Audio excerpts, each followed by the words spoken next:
kulanti wacan oo wanaagsan daawadayaal waa mar kale iyo muuqaal cusub fadlan haddaad naga cusub tahay sida nooga barateen channelka subscribe saar kambalelka furasa la socota fiidiyada cusub aan soo gelin doono insha Allah.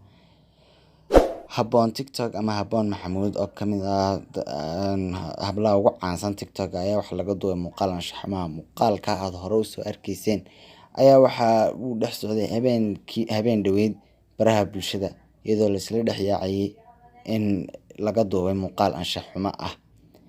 Haddaba waxaan leenahay haddaan nahay anagu baahda xaqiijinta wararka in ay iska ilaaliyaan habluhu wixii sharaftooda hoos u dhigaya ama in iska duubaan ama in ka ag dhawaadaan dadka wararka faafiya ee doonaya inay views raadis noqdaan.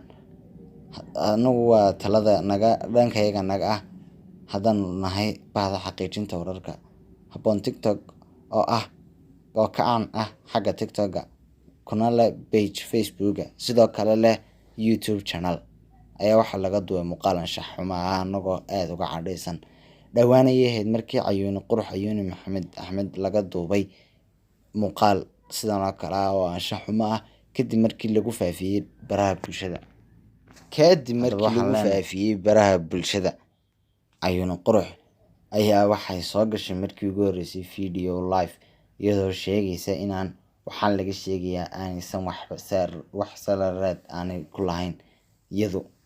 Haddaba waxaan leenahay anagu mar labaad hablaha sharaftooda raggu ha ilaaliyaan oo way kula dhalatay way ku dhashay san muuqaal hore uga soo hadalnay waad u dhaxaysaa hablaha sharaftooda in la ilaaliyo waa muhiim.